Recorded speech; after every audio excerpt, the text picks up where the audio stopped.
All right, so welcome, Ayana. Thank you. Nice to do the text with you. I do enjoy these text sessions. Mm. They can, if it's a long one, it can seem like a bit of a marathon. But Mm-hmm.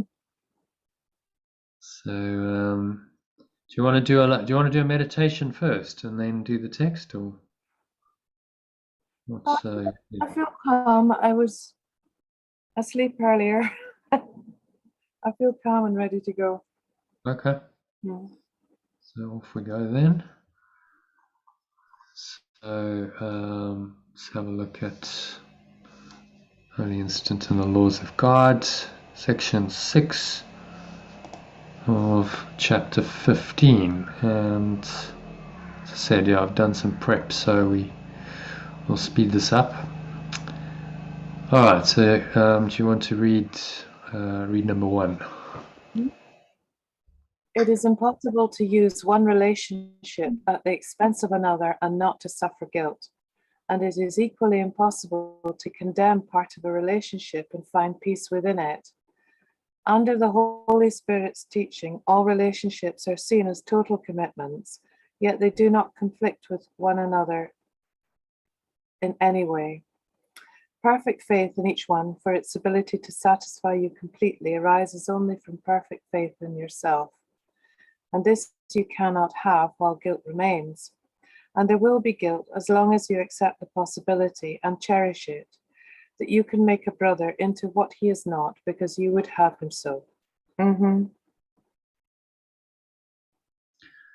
Okay, Yeah. so let's read it again, do a little translation.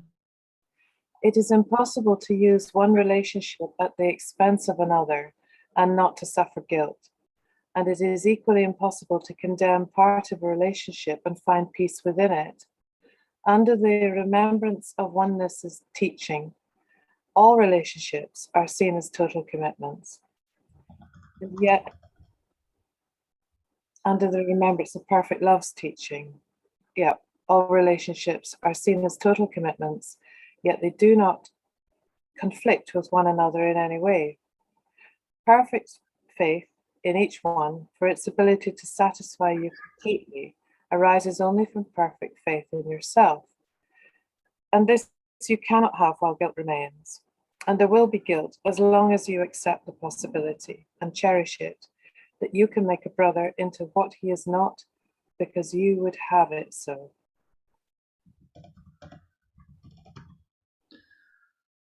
To what he is not. Cherish it, that you can make a companion into what he is not because you would have it so. And shall we leave the masculine?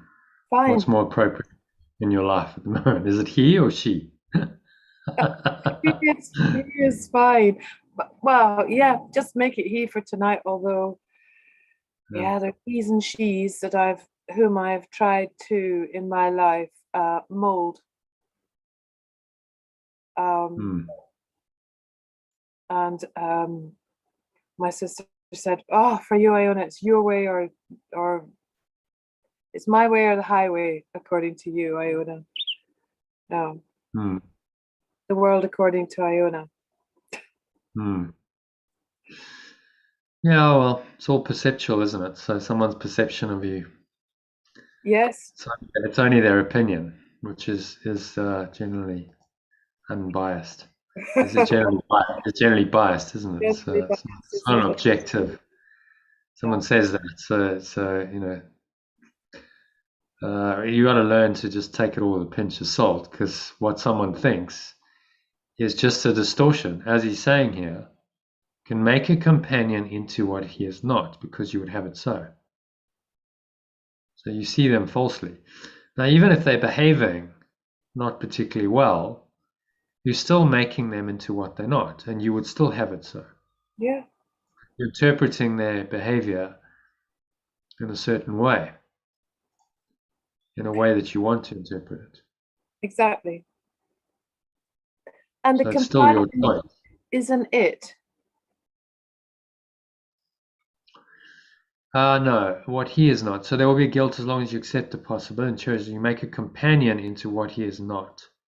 Because you would have him so. Because we're talking about a human person. Mhm. Companion into what he is not, because you would have it so. Because you would have You would have it. You would have. That was a translation.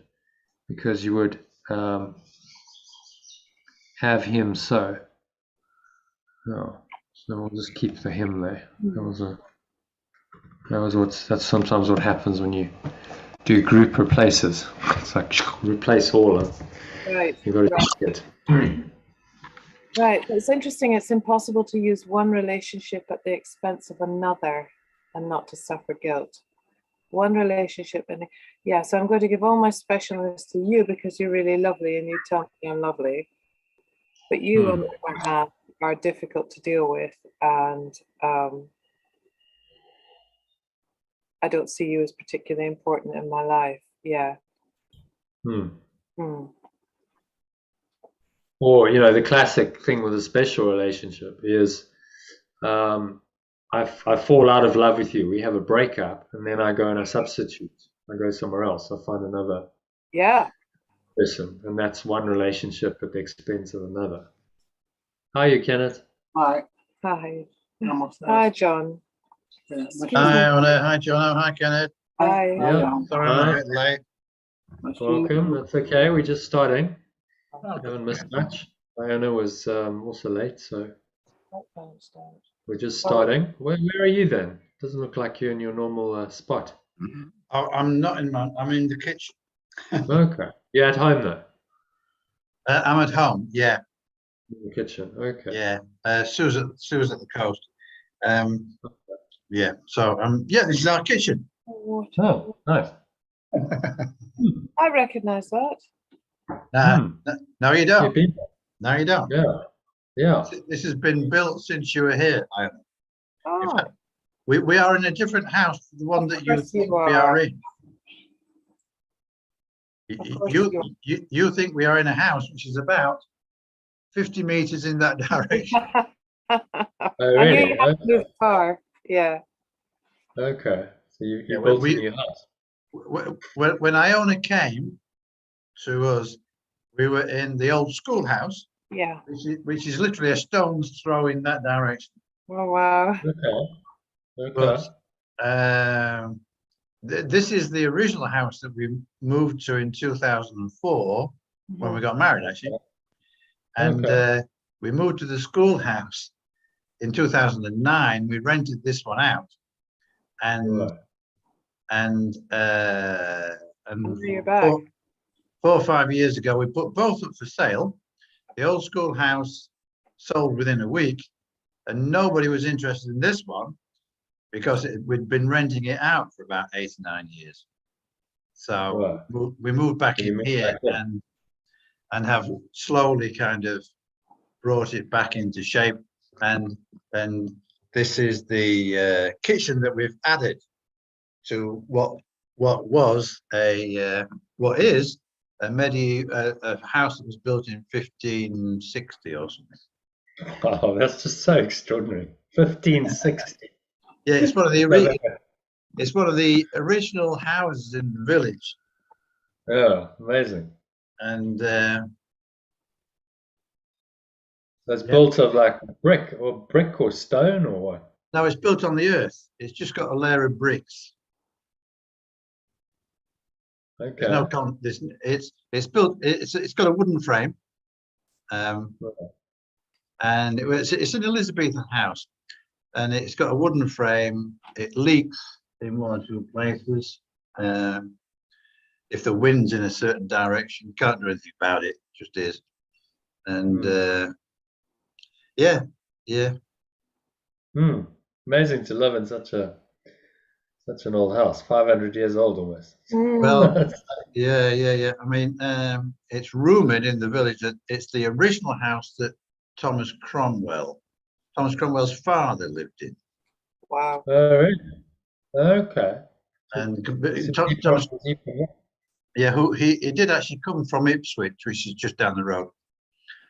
Okay. And Thomas Cromwell, wasn't Oliver Cromwell? I No, remember. Thomas Cromwell. Oliver Cromwell was the Roundhead.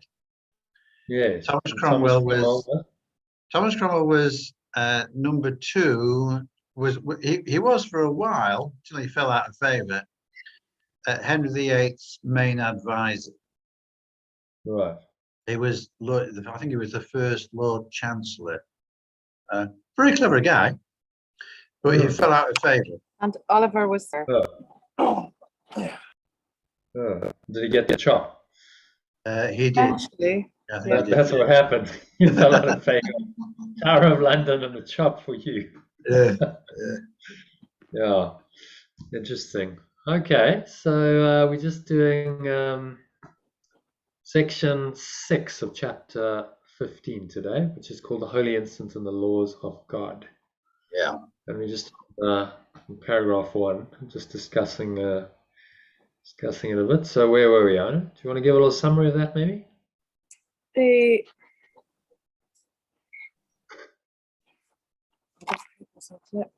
total commitments. If I don't have perfect faith in myself, then I will never be in a relationship which completely satisfies me, because I'll always be projecting my inadequacy onto the other person. Yeah. And it's impossible to have one relationship at the expense of another, as he said in the first sentence, and not to suffer guilt. Or to pick, I'm really making a meal of this. It's like very difficult to pick and choose parts of a relationship, parts of a person that you like and can accept, but then condemn other parts. This is not accepting the oneness of the whole relationship. The moments of love, perfect love's teaching all relationships are seen as total commitments. Yeah. That they do not conflict with one another in each way. So you might go, well, on the level of form, that's very difficult to apply. But he's not talking about the level of form here. Because obviously, practically speaking, you can't commit to everyone totally. It's just not possible. But he's talking about the commitment in mind, to seeing them correctly, to perceiving them correctly. Mm-hmm. Actually, sentence number 2 interests me, because I was having a conversation today actually about, in my experience, I know quite a lot of women who have suffered relationships, imperfections in relationships, and stayed in them, and not consciously condemned them. But anyway, that's just Condemn part of a relationship. So this is what we do. We split our minds and we go, oh well, that aspect of the relationship is not good. It's bad. Don't want it, and find peace within the relationship, because you split it. You fragmented your perception of it. It's saying the way out of this is a total commitment to love, perfect faith in yourself. So if you know that only pure formless awareness is true, and perfect love is true, then you see that in the relationship. Perfect faith in each one. So in each relationship given to the Holy Spirit, because you see truly, you see that this is just yourself. What you're seeing is yourself. Then it satisfies you completely, because you recognize that this is just myself, and I rest in that. I rest in that awareness. But guilt is the saboteur of this. Yes, it is. You cannot have while guilt remains. So guilt separates you from the other. It creates fragmentation in your perception, and you cannot be satisfied then.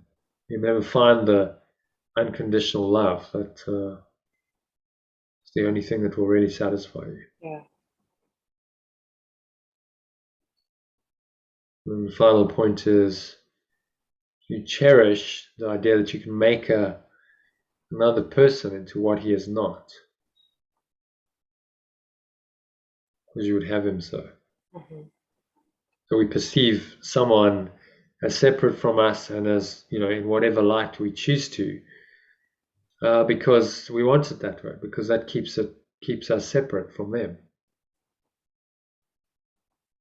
Even if they're behaving in a certain way, it's still our choice to perceive it. How we perceive it is up to us. So yeah, all in all, like, what would you say, executive summary of that in one sentence? Yeah. An executive summary.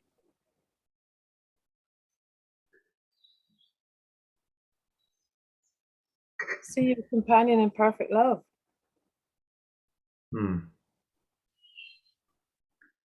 Yeah. See only that. Don't fragment the relationship. Yeah. Or aspects of the relationship. And this will satisfy you perfectly. Yes. If you do that. See your companion in perfect love, and this will satisfy you perfectly. Okay, that was a nice evening. Thanks. Only the first paragraph. Yeah. But if we do it for each one, then it should be easy at the end. Yeah. Okay. So happy with number 1? Yeah. John, number 2? Yeah, okay. You have so little faith in yourself because you are unwilling to accept the fact that perfect love is in you. And so you seek without for what you cannot find without. Oh, and so you seek without for what you cannot find without.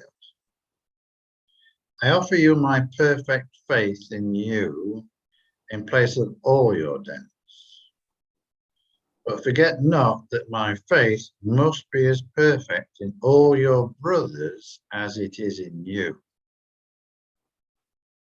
Or it would be a limited gift to you. In the holy instant, we share our faith in God's Son because we recognize together that he is wholly worthy of it. And in our appreciation of his worth, we cannot doubt his holiness. And so we love him.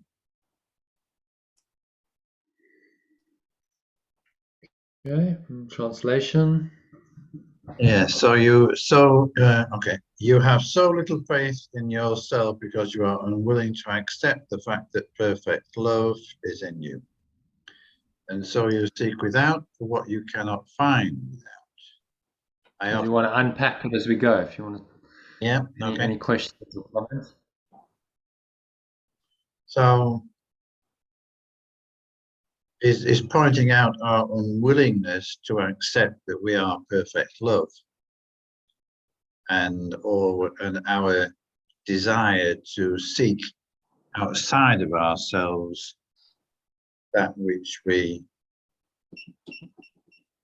cannot ever find, because we're really trying to find peace, which is ultimately within ourselves. So we deny perfect love. We seek for some kind of satisfaction outside of ourselves, but we can never going to find it outside of ourselves, because perfect love it lies within our own minds. Yeah.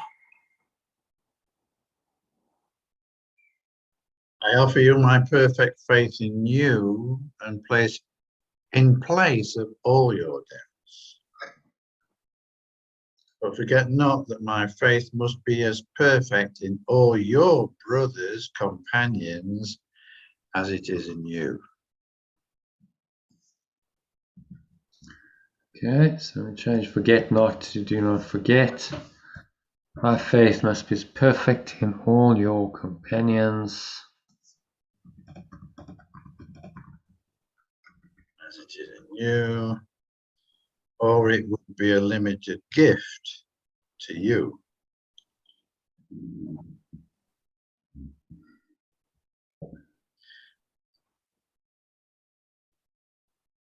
In the holy instant, we share our faith in pure formless awareness of perfect love's extension, because we recognize together that he is wholly worthy of it. In our appreciation of his worth, we cannot doubt his holiness, his perfect awareness. Yeah, his Total awareness. His pure formless awareness, I guess. His always true awareness.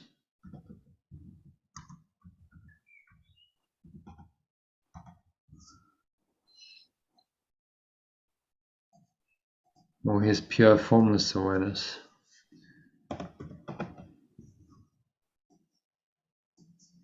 His pure awareness, how about that? Yeah. And so we love it.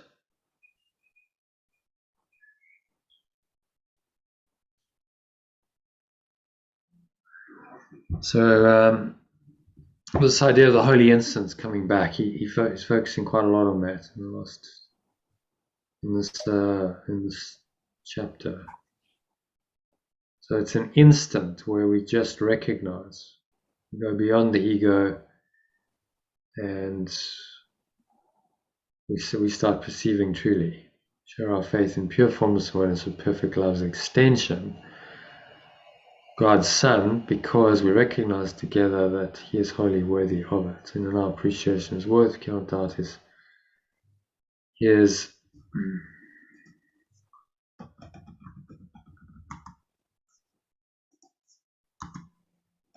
own pure formless awareness. Excuse me. Bless you. Thank you. Okay, happy with that? Yeah, good. So you see- Okay, give a little summary of paragraph 2. So it's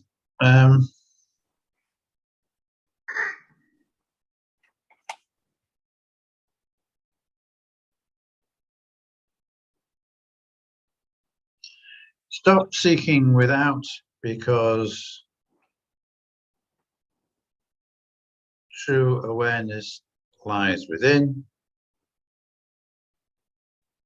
Peace can only be found when love is extended to all.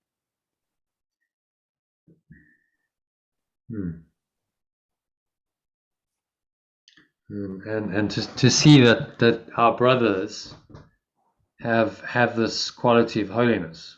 So they have the same awareness, pure formless awareness. It's really holiness. you recognize that in them. As you recognize it in them, you recognize it in yourself.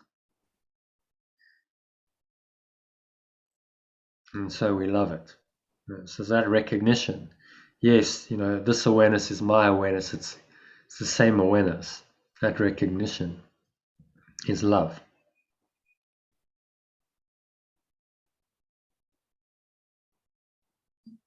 So it's having faith in your brother's holiness, even if he's not behaving that way. That's really the key. So you see him in his true light, as he really is, even if he doesn't know that, or she doesn't. You see what the person really is.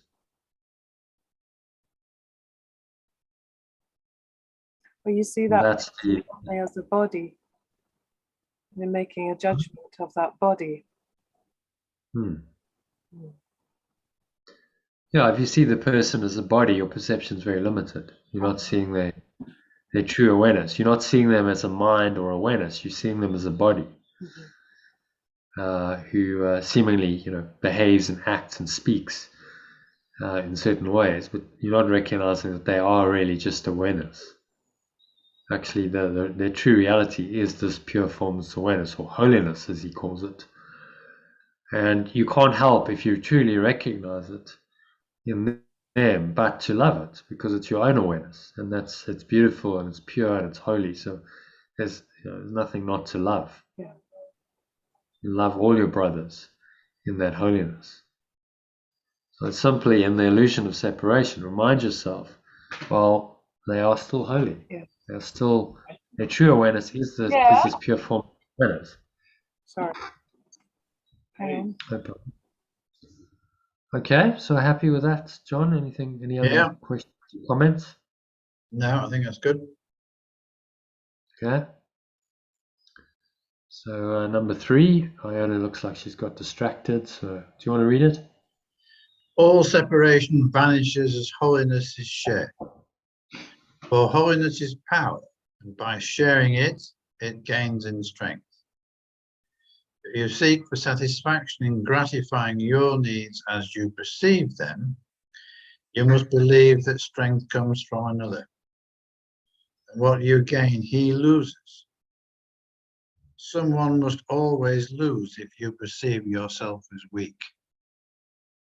Yet there is another interpretation of relationships that transcends the concept of loss of power completely.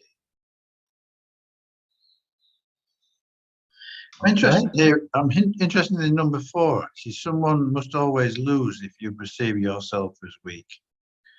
I'm interpreting that as if we perceive ourselves as weak, then we are not living up to who we truly are, and therefore others are losing out because they are not having the best of us. Yeah, and if you perceive yourself as weak, then that means that you believe in scarcity and lack and loss. And so someone must always lose in your perception. So if you perceive yourself as weak, maybe you're the one who loses, you're the victim.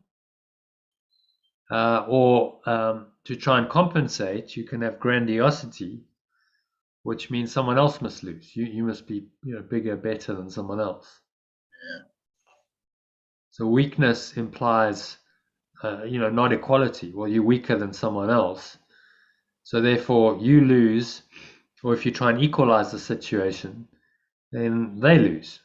But you can't both win. That's not possible in the ego thought system. Does that make sense? Yeah. So, translation.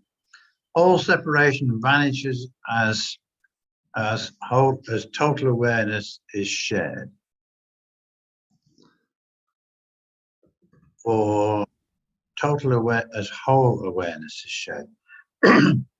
For whole awareness or we could translate it as pure formless awareness. Yeah.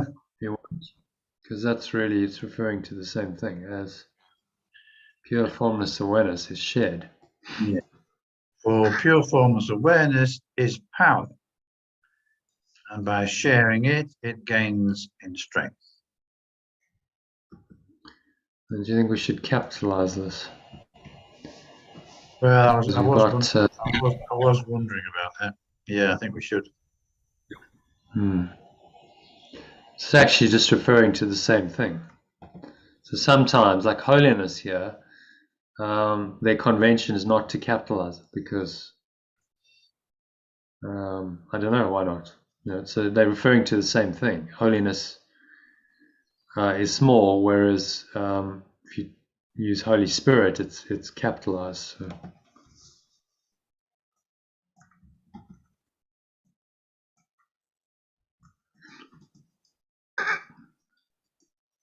Okay.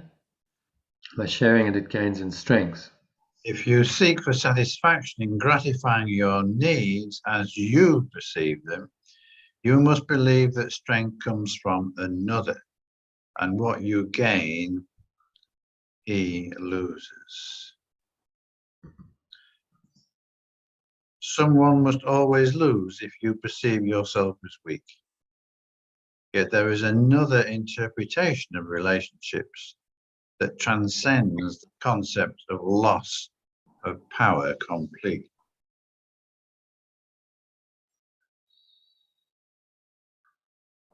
Okay, so a bit there to unpack.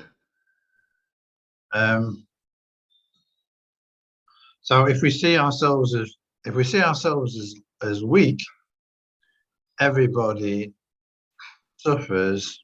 Our companions suffer.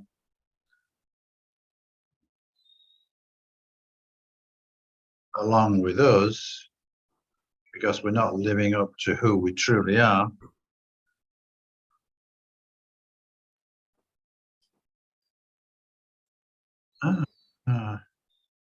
And if we seek satisfaction in what is around us, we are believing that strength is somewhere else. And we are less than. And trying to gratify your needs as you perceive them. So ego's always got needs. You try and gratify them. You try and get your needs met by the other person in a relationship. You must believe that strength comes from another. And what you gain, he loses. So in order to gratify your needs, you're trying to extract it from the other person. You think the strength lies there. And really what you're trying to do is take it from the person. And what you gain, he loses. So it becomes a war of energy, and who's going to win and who's going to lose in this energy exchange. And the remember, the ego's fundamental program is win lose. That's the foundation on which the entire thought system is built. Someone or something will win, and someone or something must lose. And so that's the game it's playing. So if you're in the ego, then someone's gaining and someone's losing. What you gain, he loses, or vice versa. So then it becomes a game of, well, I've got to win. I've got to win over my brother. I've got to come out as top dog. And then it's a constant struggle. It's a wrestling match. Who's going to win this encounter? And if you've ever been in special relationships, particularly the so-called romantic kind, that this is what goes on a lot. So it's a wrestling for power. So someone must always lose if you perceive yourself as weak. John said that was quite interesting. Do you understand why? Somebody must always lose if you perceive yourself as weak. Somebody must always lose. You're making the illusion real by believing in weakness and strength. There's a duality there, isn't there? In the perception. Someone always lose.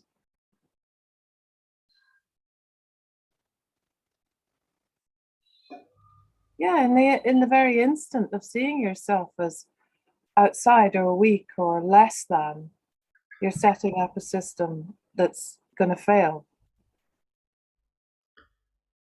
Yeah, so someone, if there's no equality, someone's always losing and someone's winning, someone's gaining. So that might be you. You perceive yourself as weak and a victim. Back we come to victimhood. Perceive yourself as weak and a victim, then you lose. The victim's in the mindset of continuously losing, going, well, oh, poor me, shame, I'm so unfairly treated because I'm always losing. And other people are benefiting, taking advantage of me. That's a natural consequence of believing you're weak. Yeah. Because that has to happen. If you believe you're weak, you must believe that you're weaker than other people, and then you create situations that show you that. And then you get people who dominate you and control you and manipulate you and treat you unfairly. You go, oh, well, yeah, I'm weak, and this confirms my weakened perception of myself. So I'm losing that. The flip side of that is, you might say, yeah. Is that sentence 4? Someone must always lose if you perceive yourself as weak. I'm always going to lose. I might provide. lose. Yeah, but well, someone else might lose. So you perceive yourself as weak, and then your response to that might be grandiosity. Might be, okay, well, I'm going to try and equalize the situation. So then I go into grandiosity, and I need to try and be the big cheese and dominate other people and Yeah. make sure I get my way over others. Then they lose. Yep. So grandiosity or littleness, it doesn't really matter. Someone's losing and someone's winning. Yeah. Which of course separates you off from the person, and oneness is denied, and then you're in the thought system of separation. Yeah. Which means that ultimately everyone's losing. If you're not in oneness, then everyone's losing, because you're all lost in this false belief system. That's really not ever going to bring happiness. So it looks like the most powerful sentence in this is, or the idea is, to share pure formless awareness and share its strength. Yeah, exactly. So when we share, it gains in strength, then the weakness simply disappears, because you're sharing in one awareness that's equal. You recognize that you both have that awareness.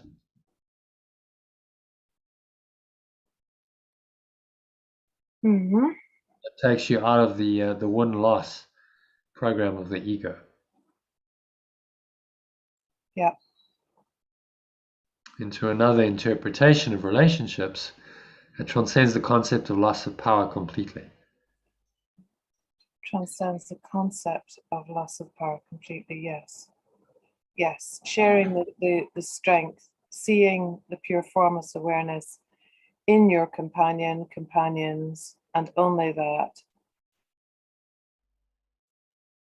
Yeah. Yeah.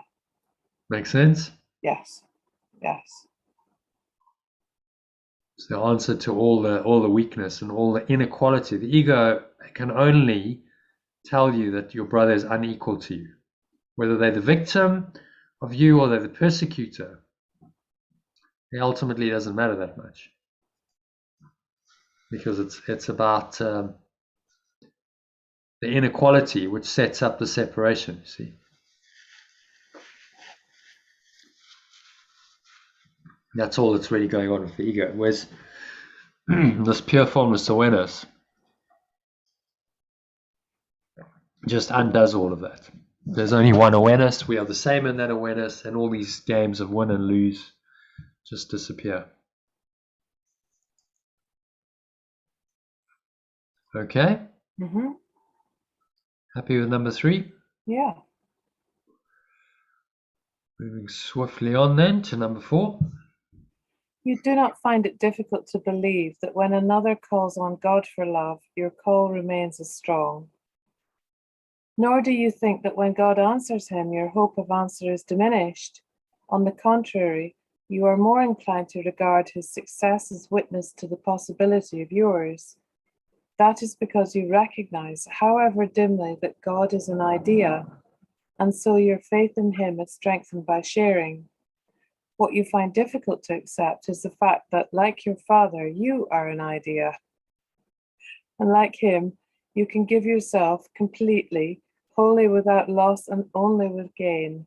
Herein lies peace, for here is no conflict. Here there is no conflict.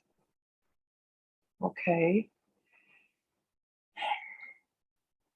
Okay? All right. You do not find it difficult to believe that when another calls on pure formless awareness of perfect love for love, your call remains as strong. You mean as strong as the other's call? Yes. It remains as strong as it was before. Okay. Yeah, there's no weakness. So your call is not diminished by someone else calling on it. No. Someone's calling on love, that doesn't mean your own call is diminished at all. It remains as strong. Nor do you think that when pure formless awareness of perfect love answers it, your hope of answer is diminished. So Yeah. he's saying, I don't find this difficult to believe either, because Oh, makes complete sense. Love is, well, I don't lose. If someone else is answered by God and finds the state of awareness, that doesn't diminish me in any way. On the contrary, you are more inclined to regard his success as witness to the possibility of yours. Yeah. That is because you recognize, however dimly, that pure formless awareness of perfect love is an idea, and so your faith in it is strengthened by sharing. What you find difficult to accept is the fact that, like your source, you are an idea, and like it, you can give yourself completely, wholly without loss, and only with gain. Herein lies peace, for here there is no conflict. So I find it difficult to accept that I am an idea. Yeah. no. Like your father, like your source, you are an idea. Yes. So the source is just an idea. Wow. Oneness is just an idea. Really. And because I'm an extension, I am also an idea. I'm an idea in the mind of God, to put it in another way. Mm-hmm. I am the the perfect self, the perfect one self. Yeah. That is that idea. That is the epitome of that idea. So he's pointing towards, he's saying here that there's no limit on pure formless awareness. If it's given to another, it doesn't mean that I am without, or that my hope of answer is reduced or diminished in any way. There's richness to go around us all. Yeah, because it's not a limited quantity. It's not like, it doesn't obey the laws of this world where, I get something and there's only so much to go around. Yeah.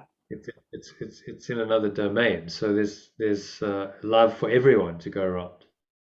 So and actually, if someone else is answered, then you kind of logically you're more inclined to regard his success as witness to the possibility of yours.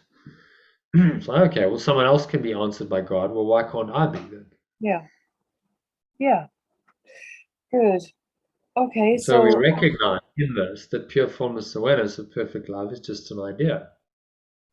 Perfect oneness, it's an idea, isn't it?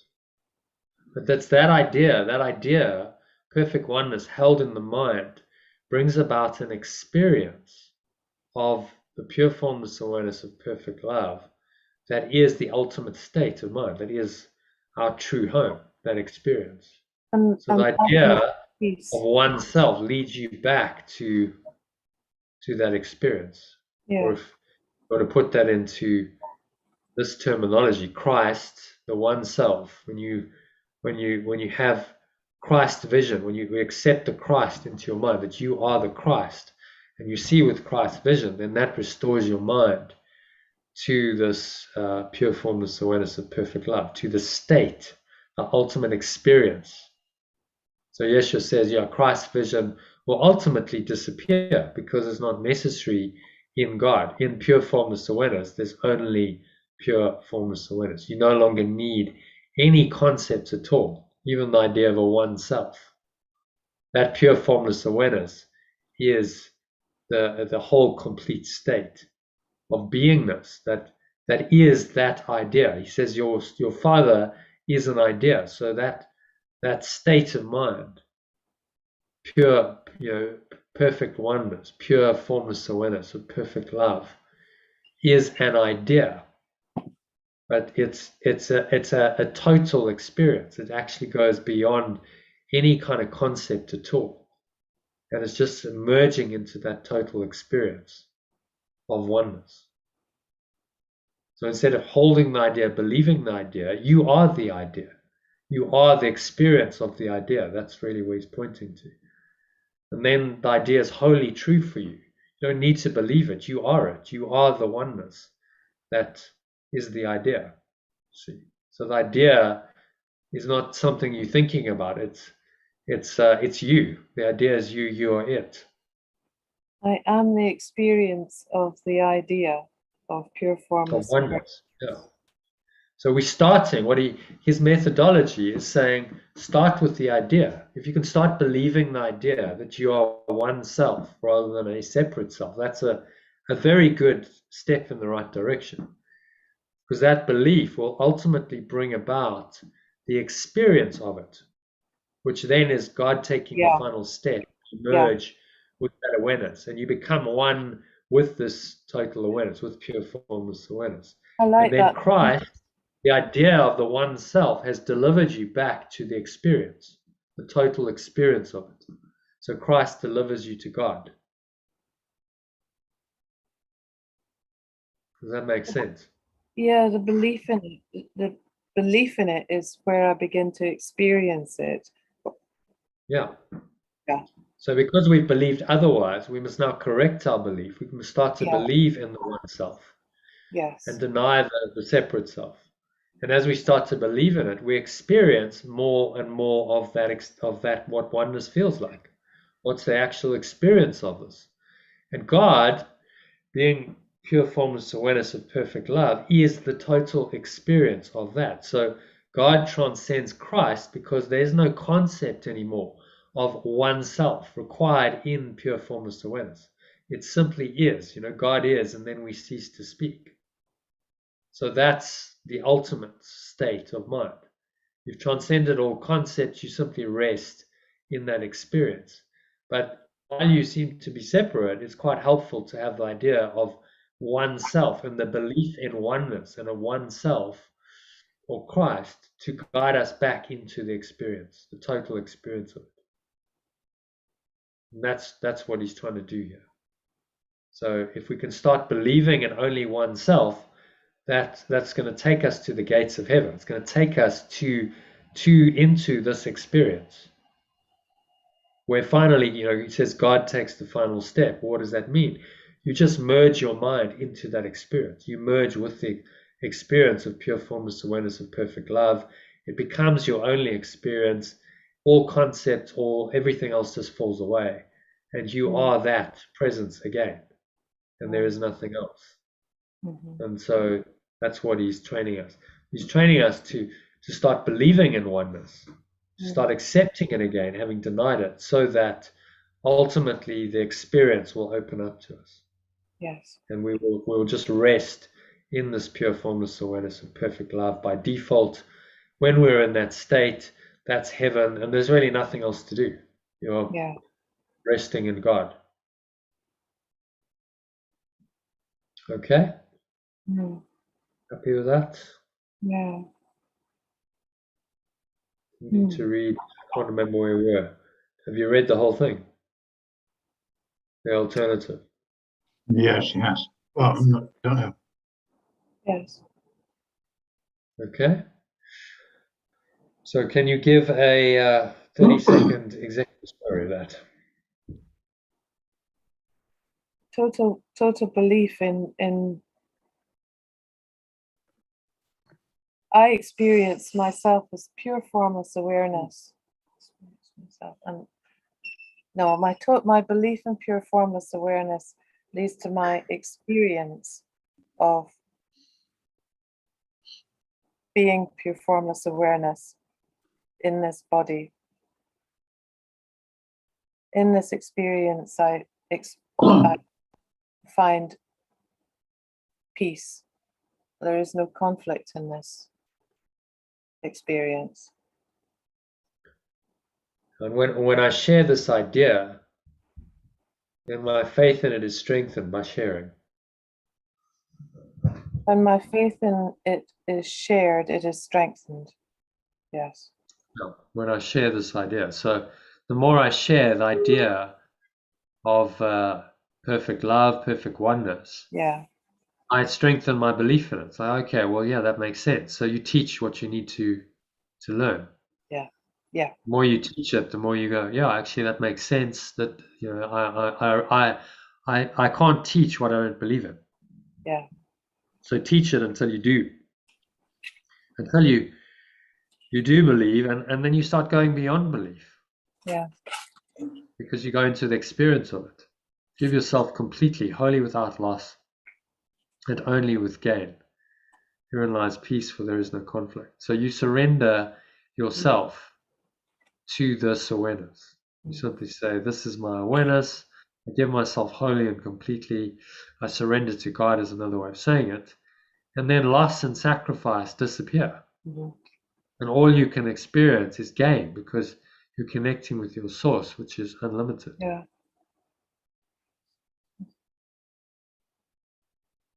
Okay? So teach. Happy with number 4? Yeah. Teach it until you believe it. Yeah. But it starts with belief. Yeah. Because he knows that your experience of pure formless awareness has been denied. So you don't have that experience anymore. You've denied it. Yeah. So where do we start how do we start to restore that Exactly. that experience to your mind? Well, start with belief. Start believing in oneself and in the principle of oneness above all else, that this is the truth and nothing else is true. And that belief will systematically bring you into the experience of pure formless awareness of perfect love. And that total experience is God. So when you have only that experience and you rest in that for eternity, then you are in God. But while we seemingly here in a separated illusion, then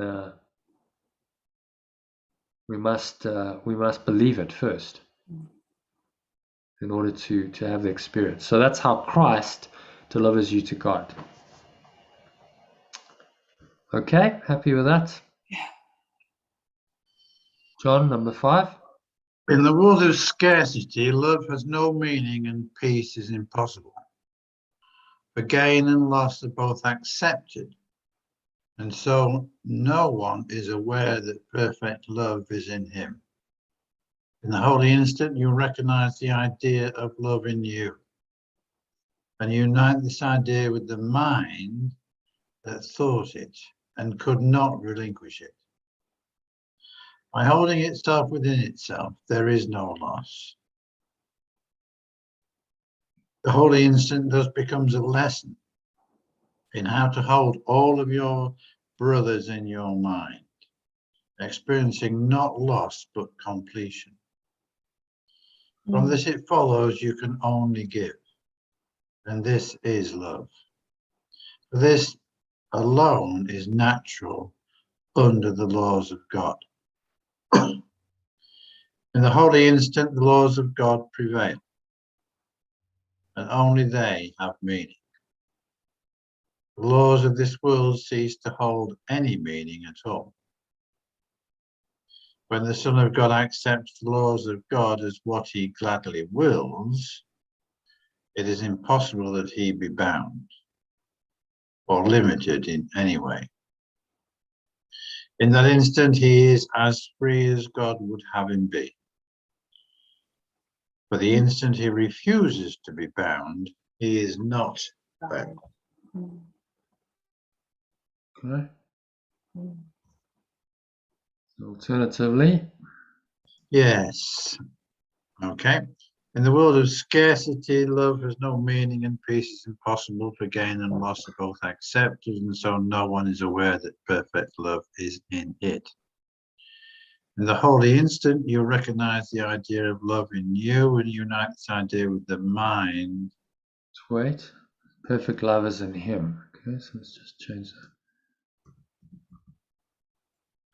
Okay. For gain and loss are both accepted, so no one's aware that perfect love is in him. Okay. In the holy instant, you recognize the idea of love in you, unite this idea with the mind that thought it. The awareness. Awareness? You want to change mine to awareness? I think so. That thought it and could not relinquish it. By holding it, Oh, Change that. I don't know. Thought it. The awareness that. deceived it, believed it, believed it. Recognize the idea of love in you and unite this idea with the awareness that. Oh, that's the awareness that. How about that? Is it? Oh, okay. Yeah. In the holy instant, you recognize the love in you and unite this idea with the awareness that is in it. Unite this idea with the awareness that is it. Yeah. Yeah, it's good. What do you think, Iona? Or should we keep thought? No, I like that interpretation. The awareness that is it.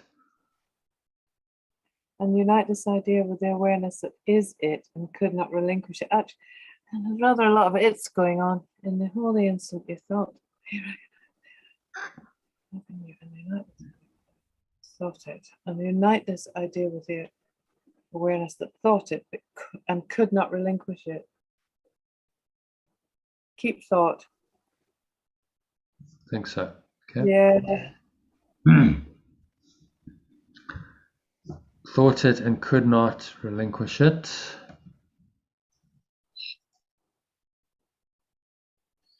By holding it within itself, there is no loss. The holy instant thus becomes a lesson in how to hold all of your companions in your mind, experiencing not loss but completion. From this it follows you can only give, and this is love. For this alone is natural, under the laws of pure formless awareness of perfect love.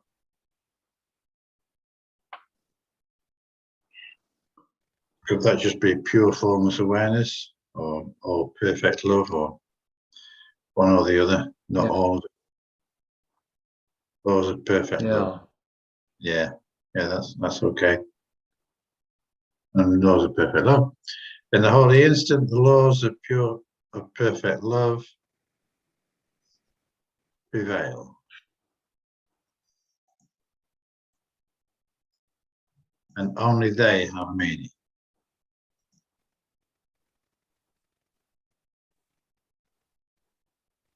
So, hang on.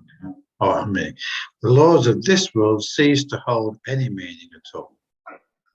When the extension of pure formless awareness of perfect love accepts the laws of pure formless awareness of perfect love, that's what he. Too many parts there.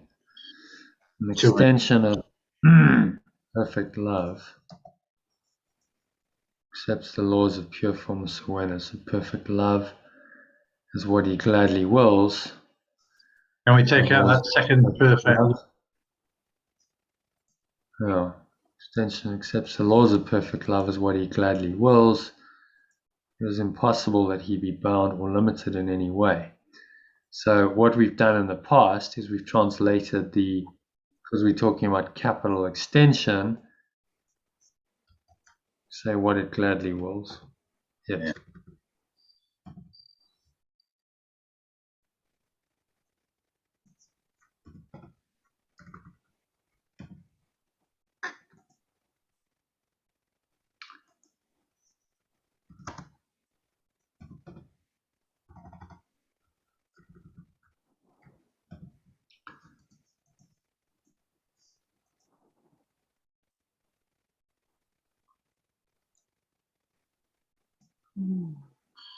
Very powerful statement number 12, isn't it, really? For the instant, it refuses to be bound. It is not bound. Yeah. I mean, that puts it. And you are really an it. You see, that's really you are just that extension. So your awareness is just this extension of pure formless awareness. So this awareness refuses to be bound. It's not bound. It's back in pure formless awareness of perfect love, which is where it's meant to be. Yeah. As free as pure formless awareness of perfect love would have it be. And since it refuses to be bound, it is not bound by any of the laws that that the ego, which is just a belief in separation, has made up. Okay, so I'm going to give a little summary of that. Key points.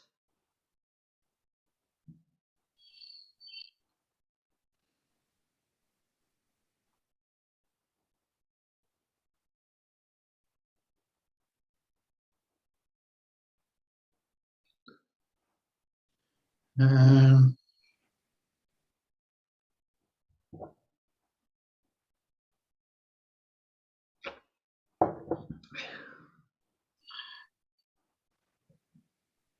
let go of your beliefs in illusion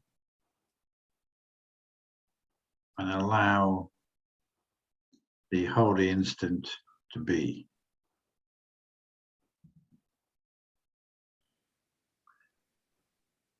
Because therein lies perfect awareness and perfect love.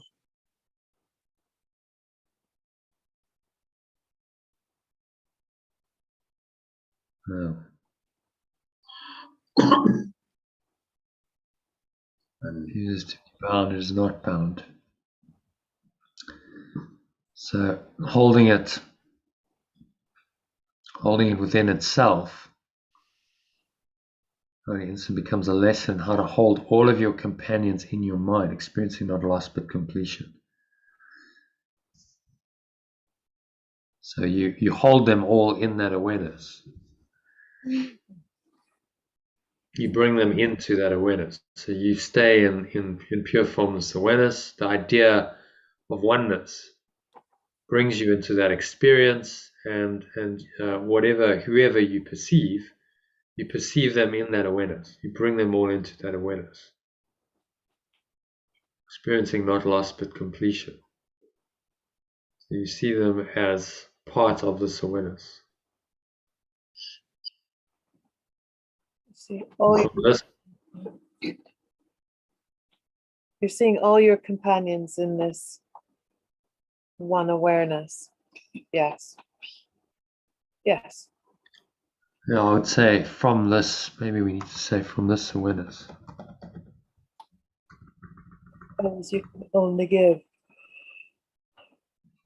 So this is, the unconditional love, and do unto others as you have them do unto you. Yes. The golden rule. Well, you will do that if you have the awareness that they are you. That's the whole point. They are really you. They are not separate. So as you do unto them, you do unto yourself, which is true, because however you treat them, that's how you're treating yourself. In that moment, you're having that experience, however you're treating them. So it's this awareness that they're all there. They're all there in pure formless awareness with you. They're not outside of that. No. So you bring them in, you include them. It follows you can only give. So you can only want to give love. And this is love, for this alone is natural under the laws of perfect love.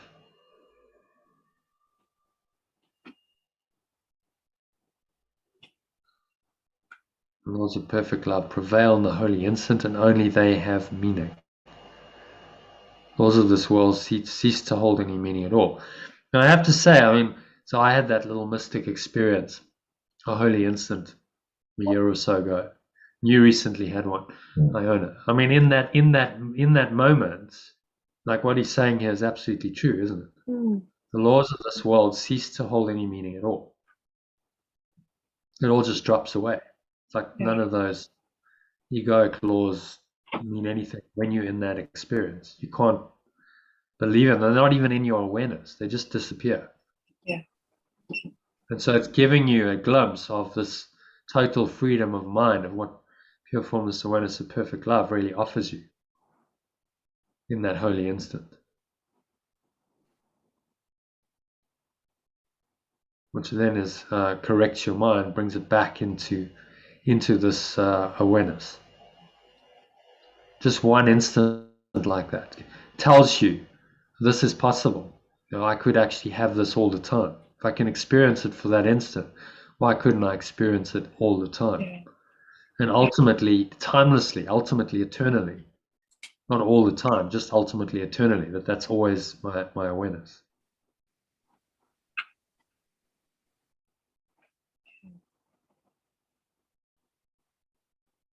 So when we accept these laws, perfect love, impossible that it be bound or limited in any way. And we are not bound. So we then are as free as pure formless awareness would have it be. Since it refuses to be bound, it is not bound. Mm.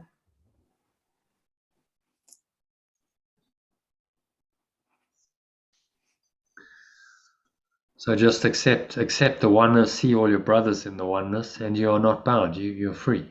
Yeah. In your own awareness. Well, in the joined awareness, you recognize that it's all one. It's one awareness, and you share it with your companions. Okay. So, any other thoughts, comments, questions on that one, John? Happy with that? Yeah, I'm good with that. You did something, and I did something. It's quite a lot in that. So, That's a big one. yeah. Okay. In the holy instant, nothing happens that has not always been. Only the veil that has been drawn across reality is lifted. Nothing has changed. Yet the awareness of changelessness comes swiftly as the veil of time is pushed aside. No one who has not yet experienced the lifting of the veil and felt himself drawn irresistibly into the light behind it can have faith in love without fear. Yet the Holy Spirit gives you this faith because he offered it to me and I accepted it. Fear not, the holy instant will be denied you, for I denied it not. And through me, the Holy Spirit gives it unto you as you will give it. Let no need you perceive obscure your need of this. For in the holy instant you will recognize the only need the sons of God share equally, and by this recognition you will join with me in offering what is needed. Okay. Okay. Also quite a long one. So in the holy instant, nothing happens that has not always been. That has not always been. Yeah. So Not it's an always eternal state of mind. It's an eternal state of mind. Only the veil that has been drawn across this reality is lifted. So the reality is the holy instant. The reality is eternity. So we make that a capital. What do you think? Yes, I believe that's the right thing to do. Nothing has changed. Yet the awareness of changelessness comes swiftly as the veil of time is pushed aside. So I am drawn into this awareness of changelessness as this is opened up to me. No one who has not yet experienced the lifting of the veil and felt itself drawn irresistibly into the true awareness behind it can have faith and love without fear. No one who has not yet can have faith. Oh, right. So if I haven't had that experience, I still can experience fear at that idea of the disappearing world that I've made real. Yeah, and fear is still real in your perception. So Definitely. it's interesting because you had a kind of mystic experience, and then there's this intense fear coming up as a kind of a counter to that, because that experience it was a lifting of the veil. Yeah. Then shows you that there is, this is real. You experienced a reality that's totally beyond this world in that moment. Yeah. beyond fear, and then the ego's defense is one of the biggest defenses is fear. So then it comes back, the vengeance with all of that fear. Yeah. Which has just been come up to be being brought to your awareness to release. Yeah. It was almost unbearable. Yeah.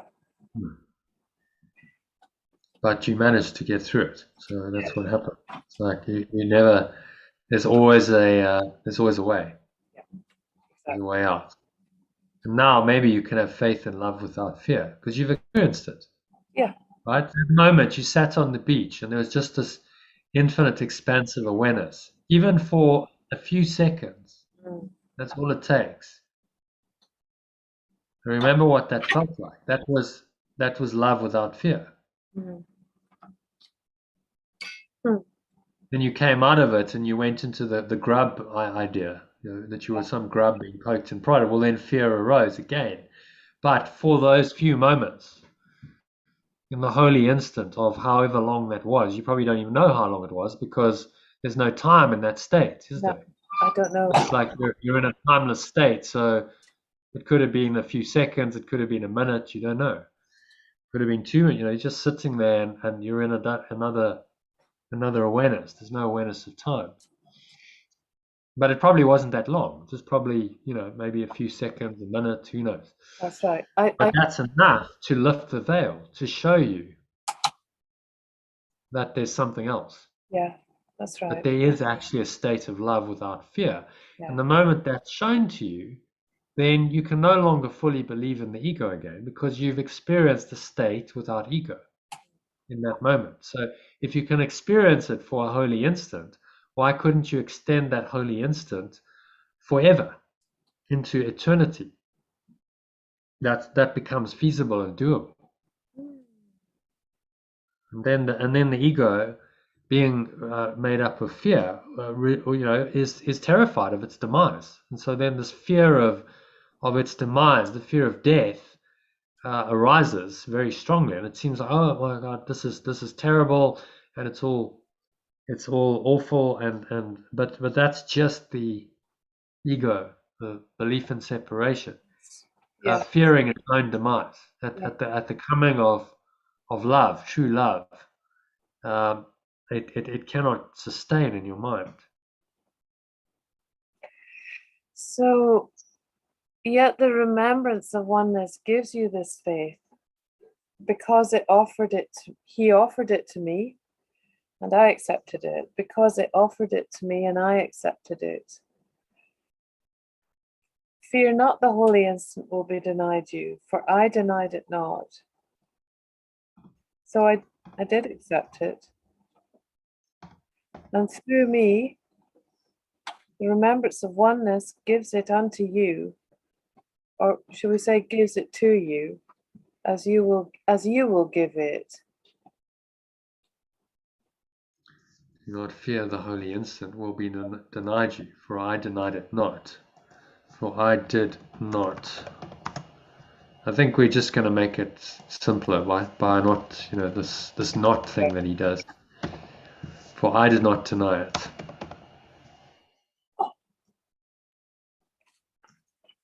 Yeah. And through me, the remembrance of oneness gives it unto you. Thank you. Gives it to you as you will give it. Oh. Yeah. So he's just the awakened, someone who's awakened, who remembered the Holy Spirit, who remembered oneness perfectly, and now he becomes the voice of it, speaking to us in the dream. Through me, this remembrance of oneness gives it to you. This faith he's talking about. Through me, the remembrance gives this faith to you, maybe we should say, because there's a lot of it's going on.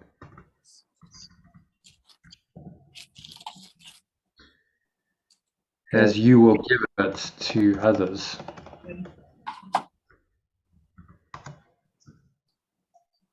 Let no need you perceive obscure your need of this. Let no need you perceive.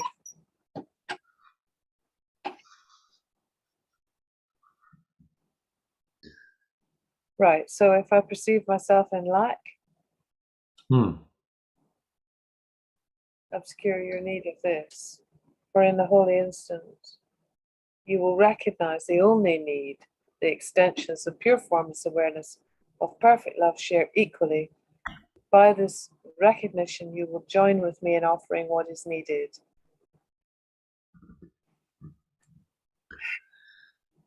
Okay. Okay. Summarize that. So, in the holy instant, glimpsing the holy instant, when the veil of this reality is lifted, there is the timelessness, the pureness, the eternal nature of the holy instant.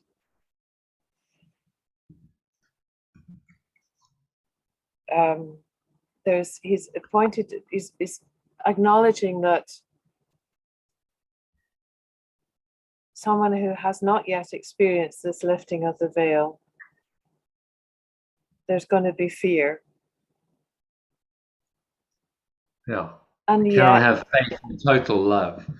So it's love, but there's love laced with fear, which becomes special love. It's not really love. It's love, but I lose my love. Special love's like, I've got this person, I own you, I possess you, but I could lose this. So this is very fearful. That this, this love that I think I have could depart. And so then I get very clingy and needy. And is he pointing us towards that a special relationship with another companion, or is this, is this in relation to having the holy instant experience? Well, no, he's talking about relationships here because he's bringing in our brothers, our companions. As you say, you will recognize the only need, the extensions of pure formless awareness, of perfect love share equally. You only need the extensions of perfect love share equally. So he's talking about your brothers, your companions. By this recognition, you will join with me in offering what is needed. So you recognize that this is all that's needed. Or what they really need is perfect love. Yeah. And nothing else. Yeah. That's all we need.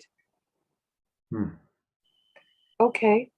And then in this, when I recognize it, I will then become the teacher. Yeah, as Yeshua taught, so you become the teacher of this remembrance. You recognize only the need they have for love. You join with me in offering what is needed. So you become the instrument of love in this world, just as Yeshua was. Yes. So no need you perceive obscure your need of this. Yes. So none of the false needs of the ego that the ego's invented should don't let them obscure the only need we all really have, which is perfect love.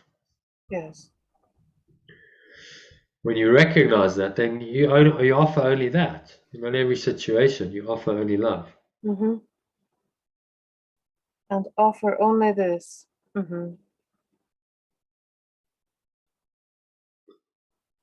Okay. Okay. Happy with that? Yes. I know. I'm so tired now that I'm having difficulty stringing my sentences together. Oh, okay. Well, that's good. It is, because in the tiredness, what happens is you actually break down the ego. Okay. Really tired, your resistance drops.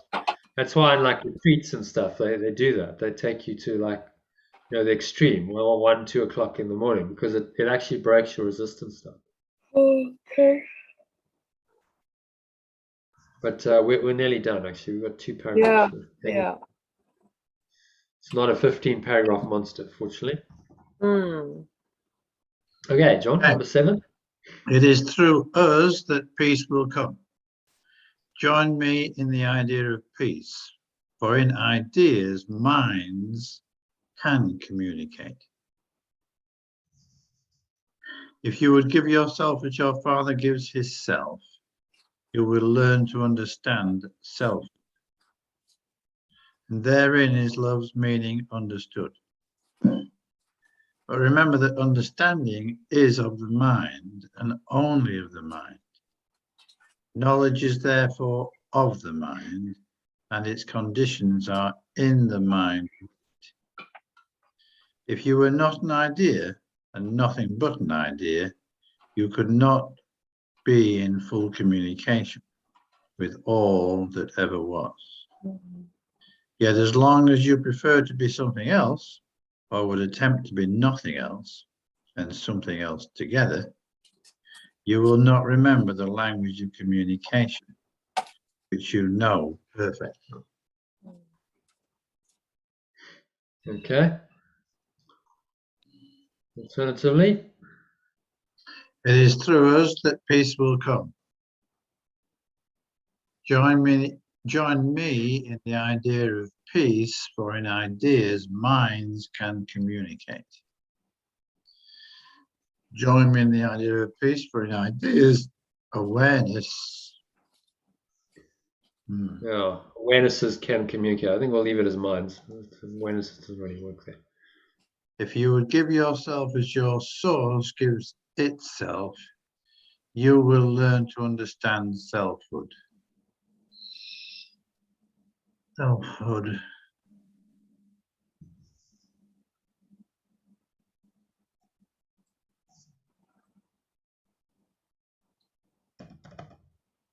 Let's change would to will.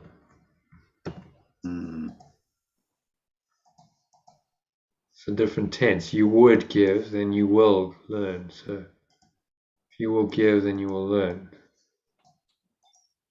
Or even if you give yourself, it doesn't actually need a will, does it? I think if you give yourself as your source gives itself, you will learn to understand selfhood. And by selfhood, do we mean one-ment? Yeah, it's the capital S. So this is the Christ consciousness. This is Christ identifying with yourself with the Christ, the one self. Understand my selfhood. Okay, so I'm one self, and in that one self, I am at one with my brothers, my companions, because they share the same self. So this is what it means to understand selfhood. Yeah.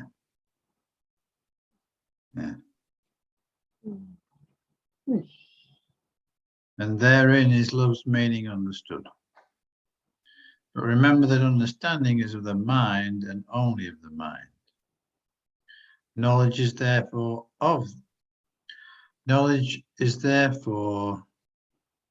awareness, and its conditions are in the mind, and its conditions are in our awareness with it. Yeah, so we translate mind there or leave it? What do you think? Knowledge is therefore of awareness. Yeah. Its conditions are in the awareness with it, or in awareness with it.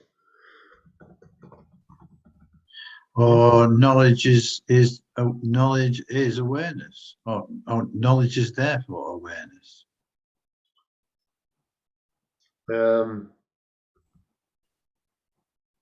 Yeah, it's direct. Knowledge is therefore awareness, or therefore true awareness, maybe.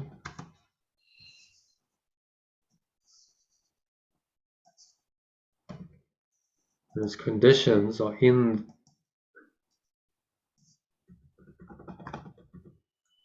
awareness, in true awareness with it.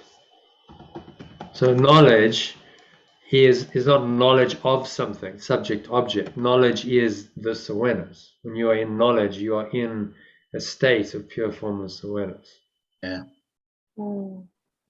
Knowledge is therefore true awareness. And its conditions are in true awareness with it. Make sense? Yeah. If you were not an idea, and nothing but an idea, you could not be in full communication with all that ever was. Yet, as long as you prefer to be something else, or would attempt to be nothing else, and something else together, or do we do and something else altogether, Right. you will not remember the language of communication, which you know perfectly. Yeah. And as long as you prefer it to be something else, or would attempt to be nothing else and something else together. You see? So this is the split in the mind. Do you understand what he's saying there? So either you prefer to be something else, that's the ego belief in separation, saying, yeah, no, you're a separate self. Okay, so there's no attempt to be who you really are. Or would attempt to be nothing else and something else together. So you want enlightenment, maybe on a spiritual path. No, I want to be nothing else but God. That's an idea that maybe is in your mind. You want that on one level, but actually on another, your ego is still kicking around, saying no. But you have a personality identity. Your form identity is important. You've got responsibilities, goals, and so on going on in this world. So now you're trying to compromise. You're trying to be nothing else but love, and you're also trying to be something else other than love. Well, that's clearly a contradiction in terms. You can't be nothing else than love and something else than love. So there he's referring to the compromise, which a lot of spiritual people try. Yes, only love, and they might like that idea and it's all good, but then actually something else is still going on in their mind, and they still value it. And as long as we have something else going on, you will not remember the language of communication, which you know perfectly.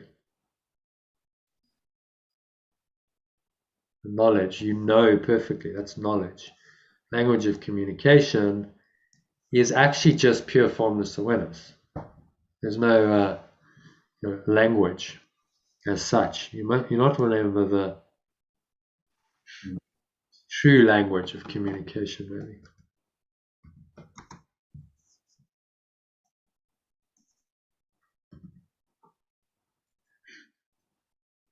Which is just awareness. We're all in one awareness. That's the language, which you know perfectly.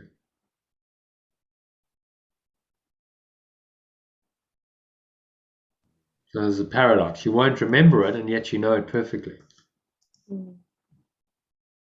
Because it's always been, so it's in your mind. But as long as you deny it by preferring something else, then you don't remember it. And it seems to be obscured. Okay? Yeah, it's good. Any do you want to give a little summary of that?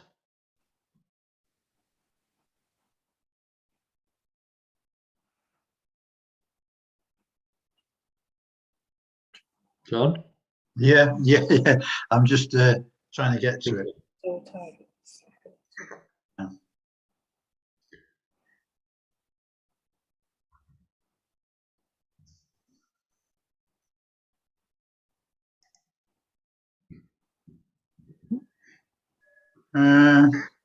Yeah.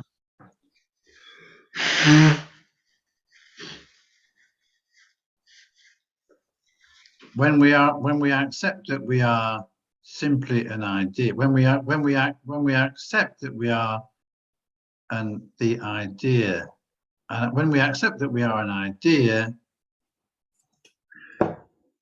in the mind of God, we can begin to live in true awareness.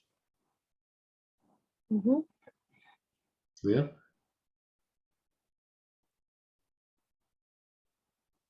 Understanding is of the mind and only the mind. So you are this idea of perfect oneness, right? That is yourself. That's selfhood. I am one self. And because we're an idea and not a body, we can be in full communication with all that ever was, because we're just talking about a mind and an awareness and an idea. As long as you prefer to be something else, or would attempt to be nothing else than something else, you will not remember the true language of communication. So So you then pretend to be something else. You've got another idea going on in your mind. That's the something else, the idea of separation. Oh, I understand. Yeah. Yeah. So that idea, you are the idea in the mind of God. You are the idea in the awareness of pure formless awareness. That idea of the oneness, the one self that you are, will unite your mind with the experience of that, total experience of oneness, pure formless awareness of perfect love.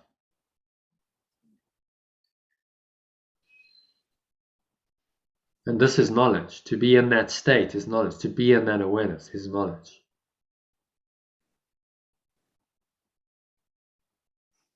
So knowledge is awareness. Knowledge is this true awareness.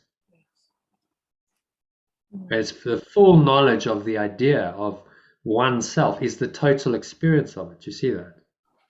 It's not an intellectual, oh yes, conceptually I understand there's only one self. It's actually the experience of it as myself. Yes, I get it because I experience it fully. I feel it. I feel the love and I know that. Hence knowledge. I know that this is true.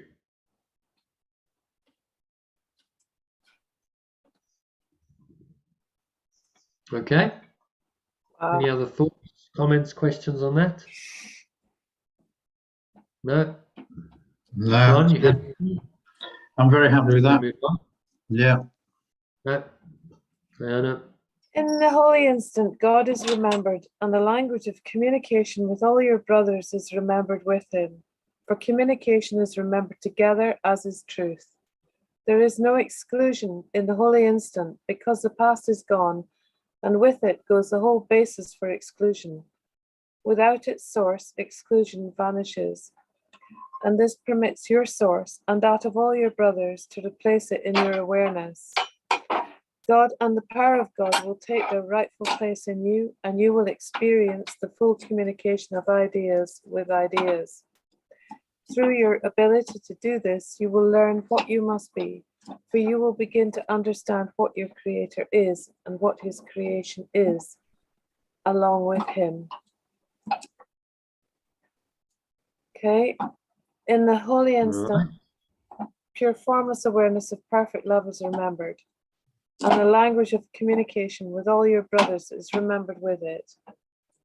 For communication is remembered together, as is truth. Oh, as along with all your companions. Yeah? For communication is remembered together, as is truth. There is no exclusion in the holy instant.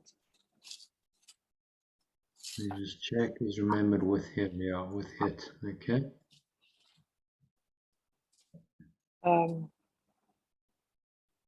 And with it goes the whole basis for exclusion. Without its source, exclusion vanishes. And this permits your source and that of all your companions to replace it in your awareness.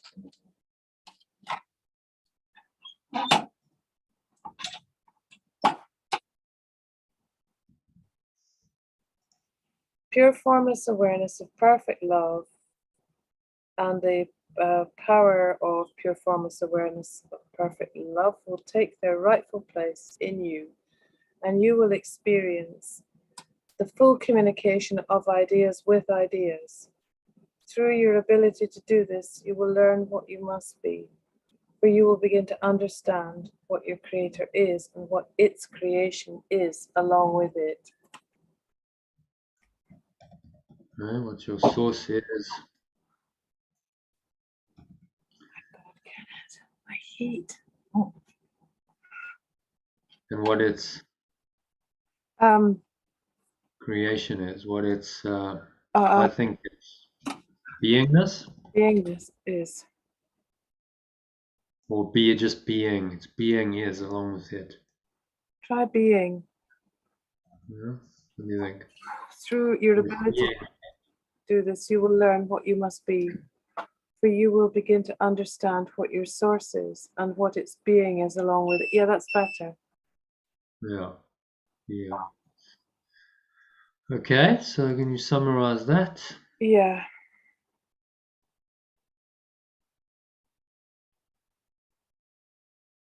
in the holy instant is everything remembered, and all your companions remembered also. All reason for any basis of exclusion has gone, i.e. the past.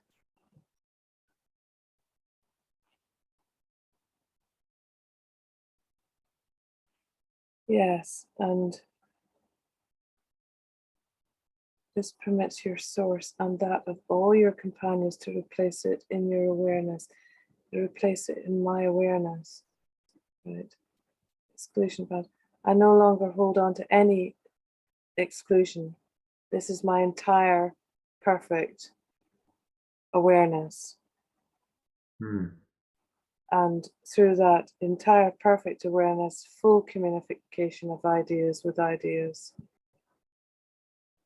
Wow. Yeah. Yes. So this idea, it's quite useful to think of, oh wow, you know, God is just an idea. It's the idea of perfect oneness. Yeah.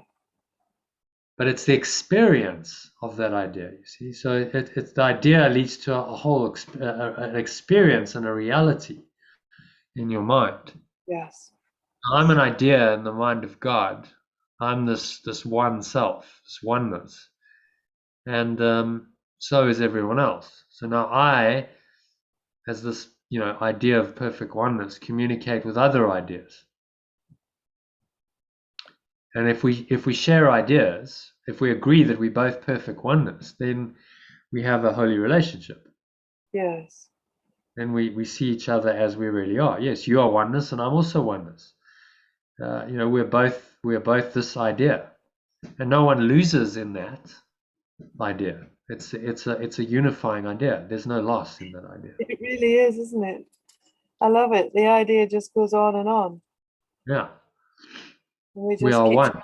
extending the ideas.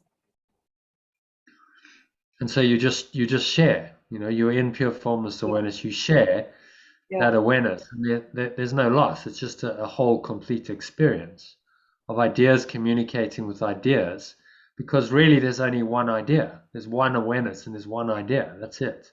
Yes. The awareness is the idea, you see. It's the same thing, really. I like the idea of all the ideas, swapping ideas about what it is to be like an idea. Yeah. Just an idea that ultimately leads you to the full experience that we call God or heaven. The idea of oneness will give you that experience. So Christ leads to God. The one self will lead you back to God, to the full experience of pure formless awareness of perfect love.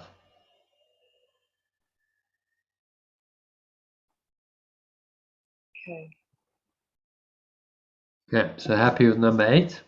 Yeah, number 8's a goodie. Yeah, nice one to end on. So that brings us to the end. And so now we have our personalized executive summary. The idea is that The key message of this section. So just free flow with it. What comes to you? Seeing my companions in perfect love will bring me perfect peace, perfect happiness.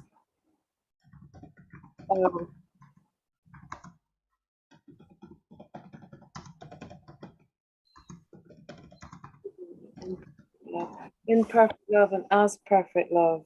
Yeah. As I sharing the perfect love only increases it. It gains in strength.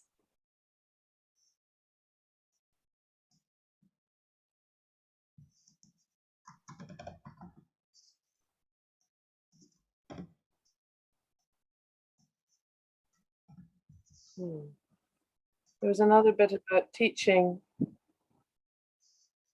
perfect love until I believe it. Yeah. will bring me perfect peace and love. Perceiving and extending it. Extending it to them will bring me perfect peace and love. Something about the idea. I think the idea that perfect. There's only oneness. You're an idea. I am an idea. I am an I and they.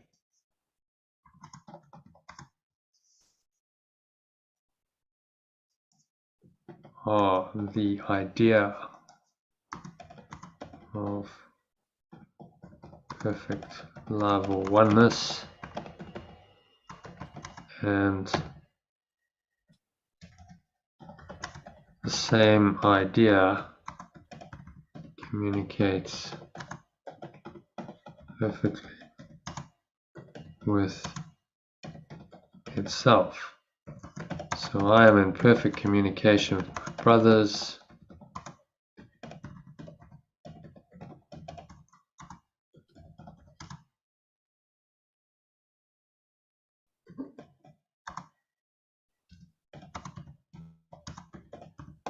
All my companions. Okay, and then one more sentence maybe to round it out. Something like, How about idea? How about that? Yeah, John, you say anything to I add was to just that? thinking of that notion of seeing ourselves as weak. Yeah. To see ourselves as weak is to deny the world of power and its magnificence. Yeah. Okay. Standing to them will bring me perfect peace and love. Okay. Whereas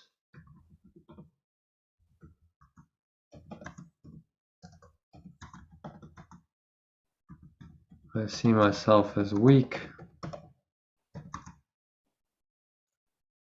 Someone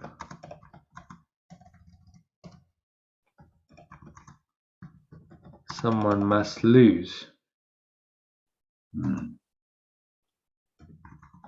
every relationship I have. So I and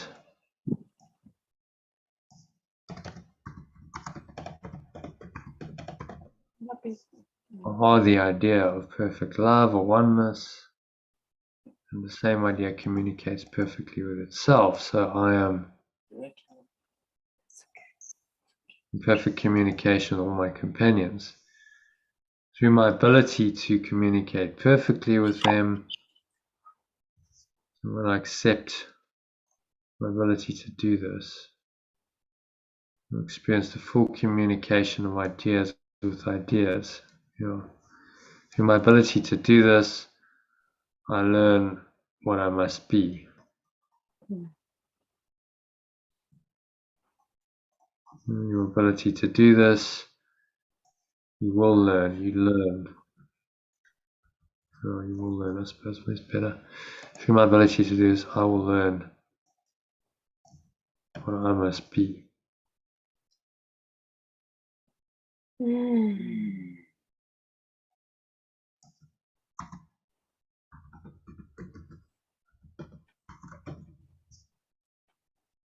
Because I must be, because I'll begin to understand what my source is.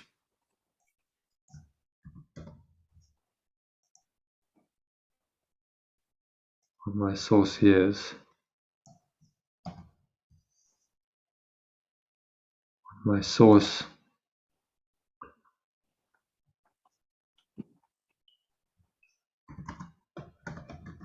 which is perfect beingness. Yeah, something like that. So we'll read that through, just see if it makes sense. John? The key message of this section is that perceiving my companions in perfect love and as perfect love and then extending it to them will bring me perfect peace and love. Whereas if I see myself as weak, someone must lose every relationship I have.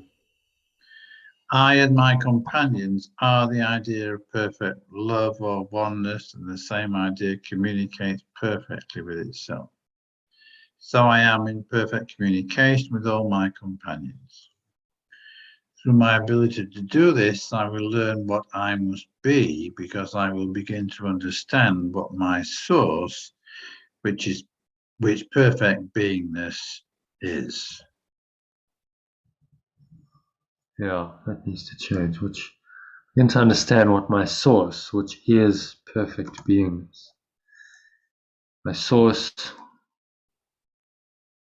Yeah, does that work? Maybe we need to change that a bit. Source, which is perfect beingness. Yes. My source is perfect beingness. Are you happy with that? Yeah, it's okay with me. Mm-hmm. Okay. Ability to communicate perfectly with them. I will learn that I must be what I must be, because I will begin to understand what my source is. I will understand what my source, which is perfect.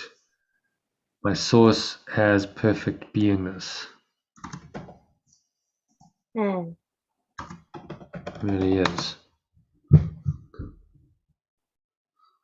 My source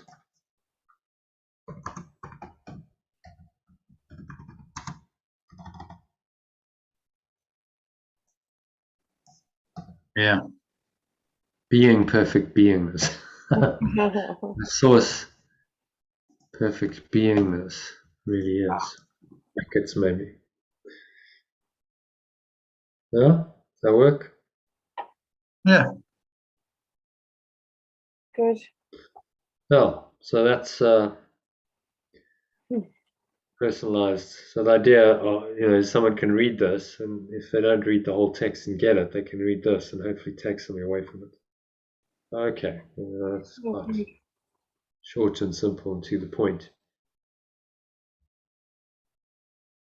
Mm. Okay, so any other thoughts, comments, questions on this? Are you happy to? No. Well done, John. Well done, Iona. Yeah, well, thanks for joining. So would you like to do a final meditation? If I do a meditation, I'll fall asleep. So I'm going to go to sleep, Jono. Mm-hmm. Thank you. Yeah. Okay, so I'll just close it out with a minute or two, yeah. just to end it on a conscious note. So just closing your eyes, take a nice deep breath in, and just breathing in the idea of perfect oneness that this lesson, this text reading was about, and acknowledging that in that idea you communicate perfectly with everyone, because in truth everyone is an idea in the mind of God. We are all the idea of oneness, the one self.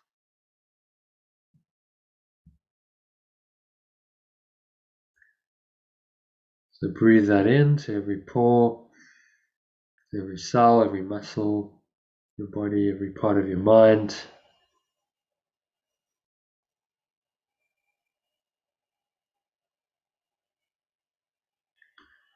And give thanks for it, that this idea is there to help you, to awaken you to the truth of who you really are. And take another step in that direction tonight. So give thanks to yourself, to the mighty companions that showed up tonight, to all your friends, family, acquaintances. So actually, they are all in this idea with you. We share this one idea with everyone. So exhale.